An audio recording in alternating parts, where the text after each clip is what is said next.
Bismillahirrahmanirrahim. Bismillahirrahmanirrahim. Assalamualaikum warahmatullahi wabarakatuh. Alhamdulillah wassalatu wassalamu ala rasulillah wa ala alihi wa ashabihi wa man tabi'ahum bi ihsan ila yaumil qiyamah, amma ba'd. Jamaah hadirin, bapak-bapak, ibu-ibu, adik-adik sekalian, alhamdulillah pada kesempatan Ramadan kali ini kita bisa mengkaji kitab Al-Kabair atau dosa-dosa besar. Pada kesempatan kali ini kita akan mengkaji dosa besar yang ke-15, yaitu bersikap sombong. Bapak ibu sekalian, sesungguhnya Rasulullah diutus untuk menyempurnakan akhlak yang baik. Otomatis ketika Rasulullah diutus untuk menyempurnakan akhlak yang baik, maka beliau diperintahkan untuk menghilangkan akhlak-akhlak yang buruk. Dan salah satu akhlak yang buruk adalah sikap sombong. Di dalam Al-Quran, Bapak Ibu sekalian, Allah telah melarang dan mencela sikap sombong. Di antaranya kita bisa melihat surat Luqman ayat 18. Allah berfirman, "Innallaha la yuhibbu kulla mukhtalin fakhur." Sesungguhnya Allah tidak menyukai orang-orang yang sombong lagi membanggakan diri. Demikian pula di dalam surat An-Nahl ayat 23. Allah berfirman, "Innahu la yuhibbul mustakbirin." Sesungguhnya dia tidak menyukai orang-orang yang menyombongkan diri. Demikian pula dalam hadis Al-Bukhari dan Muslim disebutkan bahwa Rasulullah sallallahu alaihi wasallam bersabda, "Ala ukhbirukum bi ahlin nar?" Qalu bala. Qala kullu utulling jawading mustakbir. Maukah kamu, kata Rasulullah, aku beritahu tentang penduduk neraka?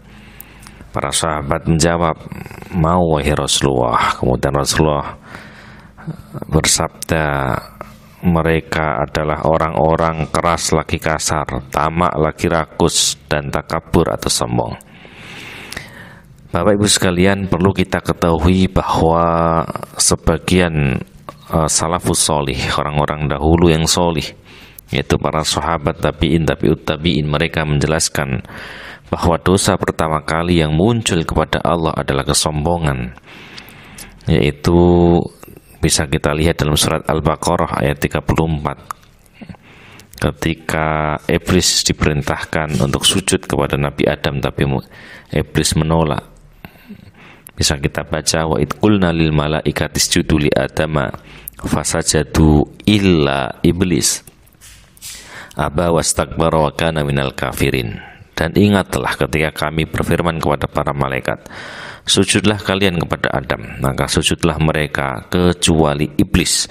Ia enggan dan sombong, dan ia termasuk golongan orang-orang yang kafir. Nah, inilah hadirin sekalian. Ya, dari ayat ini Qatadah berkata bahwa iblis hasad kepada Adam alaihissalam dengan kemuliaan yang Allah berikan kepada Adam. Iblis mengatakan, saya diciptakan dari api sementara Adam diciptakan dari tanah. Kesombongan inilah dosa yang pertama kali terjadi. Iblis sombong dengan tidak mau sujud kepada Adam. Bapak ibu sekalian, kemudian apa sebenarnya sombong itu? Apa sebenarnya hakikat dari sifat sombong itu? Rasulullah Shallallahu Alaihi Wasallam menjelaskan dalam hadis Muslim yang diriwayatkan oleh Abdullah bin Mas'ud bahwa beliau bersabda, la yadkhul jannata man kana fi qalbihi mithqalu dzarratin min kibrin. Qala rajulun innar rajula yuhibbu an yakuna thawbu hasanan wa na'lu hasanah. Qala innallaha jamilun yuhibbul jamal al-kibru batarul haqqi wa ghamtun nasi. Yang artinya, tidak akan masuk surga seseorang yang di dalam hatinya terdapat kesombongan sebesar biji sawi. Ada seseorang yang bertanya, bagaimana dengan seorang yang suka memakai baju dan sandal yang bagus, wahai Rasulullah? Beliau menjawab, sesungguhnya Allah itu indah dan menyukai keindahan. Sombong adalah menolak kebenaran dan meremehkan orang lain. Nah, ini hadirin sekalian, Rasulullah menjelaskan hakikat sombong, bahwa sombong itu adalah menolak kebenaran dan meremehkan orang lain. Berkaitan dengan hadis ini, Imam An-Nawawi rahimahullah berkata bahwa hadis ini berisi larangan dari sifat sombong, yaitu menyombongkan diri kepada manusia, merendahkan mereka, serta menolak kebenaran. Kesombongan sendiri, Bapak Ibu sekalian, ada dua macam, yaitu sombong terhadap al-haq atau kebenaran, dan sombong terhadap makhluk atau terhadap manusia. Hal ini dijelaskan oleh Rasulullah pada hadis yang sudah kita bacakan tadi, bahwa sombong adalah menolak kebenaran dan suka meremehkan orang lain. Menolak kebenaran adalah dengan menolak dan berpaling dari kebenaran serta tidak mau menerimanya. Sedangkan meremehkan manusia yaitu merendahkan dan meremehkan orang lain, memandang orang lain tidak ada apa-apanya dan melihat dirinya lebih baik dibandingkan orang lain.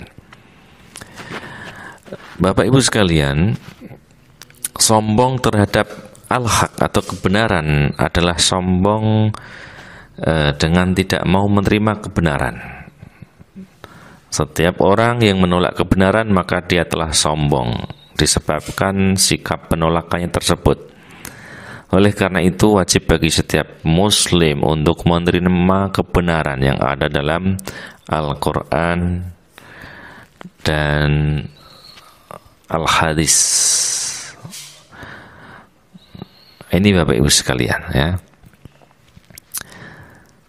Kemudian Bapak Ibu sekalian, sombong terhadap makhluk, maka bentuknya Bapak Ibu sekalian adalah dengan meremehkan atau merendahkannya. Hal ini muncul karena seseorang bangga dengan dirinya sendiri, menganggap dirinya lebih mulia dari orang lain. Kebanggaan terhadap diri sendiri membawanya sombong terhadap orang lain, meremehkan dan menghina mereka, serta merendahkan mereka baik dengan perbuatan maupun perkataan. Rasulullah menjelaskan dalam hadis Muslim, bihasbi mri'in minasyarri an yahqira akhahul muslim. Cukuplah seseorang dikatakan berbuat jahat jika ia menghina saudaranya sesama muslim. Di antara bentuk kesombongan jamaah sekalian ya, kesombongan terhadap manusia adalah sombong dengan pangkat dan kedudukan, sombong dengan harta, sombong dengan kekuatan dan kesehatan, sombong dengan ilmu dan kecerdasan, ya, sombong dengan bentuk tubuh dan kelebihan-kelebihan lainnya. Intinya seseorang merasa lebih dibandingkan orang lain dengan kelebihan-kelebihan tersebut. Padahal kalau kita renungkan, siapa yang memberikan harta, siapa yang memberikan kecerdasan, siapa yang memberikan pangkat, siapa yang memberikan kesehatan, dan siapa yang memberikan bentuk tubuh yang indah, semua murni hanyalah nikmat dari Allah Subhanahu wa Ta'ala. Jika Allah berkehendak, sangat mudah bagi Allah untuk mencabut kelebihan-kelebihan tersebut. Dan pada hakikatnya, hadirin sekalian, manusia tidak memiliki apa-apa. Lalu mengapa dia harus sombong terhadap orang lain? Kemudian Bapak Ibu sekalian, apa hukuman pelaku sombong di dunia? Dalam sebuah hadis sahih dikisahkan, ada seorang laki-laki makan di samping Rasulullah dengan tangan kiri. Lalu Rasulullah Shallallahu Alaihi Wasallam bersabda, makanlah dengan tangan kananmu. Nah, orang tersebut malah menjawab, aku tidak bisa. Kemudian beliau bersabda, apakah kamu tidak bisa? Nah, orang tadi ternyata menolak karena sombong. Setelah itu tangannya tidak bisa digunakan untuk makan sampai ke mulutnya, ya, tangannya tidak bisa sampai ke mulutnya. Nah, ini menunjukkan bahwa orang tersebut mendapat hukuman di dunia disebabkan perbuatannya menolak perintah Rasulullah. Dia dihukum karena kesombongannya. Akhirnya dia tidak bisa mengangkat tangan kanannya disebabkan sikap sombongnya terhadap perintah Rasulullah. Inilah Bapak Ibu sekalian di antara bentuk hukuman di dunia bagi orang yang sombong. Lalu sebagai orang beriman apa yang harus kita lakukan Bapak Ibu sekalian? Yang harus kita lakukan adalah kita menjauhi sikap sombong dan kita ganti dengan sikap tawadhu. Sebagaimana dalam surat Al-Furqan 63, wa ibadur rahmanil ladzi yamshuna 'alal ardi hauna wa idza khatabahumul jahiluna qalu salama. Hamba-hamba Tuhan yang Maha Pengasih adalah orang-orang yang berjalan di atas muka bumi dengan rendah hati atau tawadhu. Dan apabila orang jahil menyapa mereka, mereka mengucapkan kata-kata yang baik. Inilah Bapak Ibu sekalian yang hendak kita lakukan, yaitu kita bersikap tawadhu dalam kehidupan kita sehari-hari dan kita jauhi sejauh-jauhnya sikap sombong. Demikian kajian kita kali ini, semoga bermanfaat. Aqulu qouli hadza astaghfirullahi li wa lakum. Wassalamualaikum warahmatullahi wabarakatuh.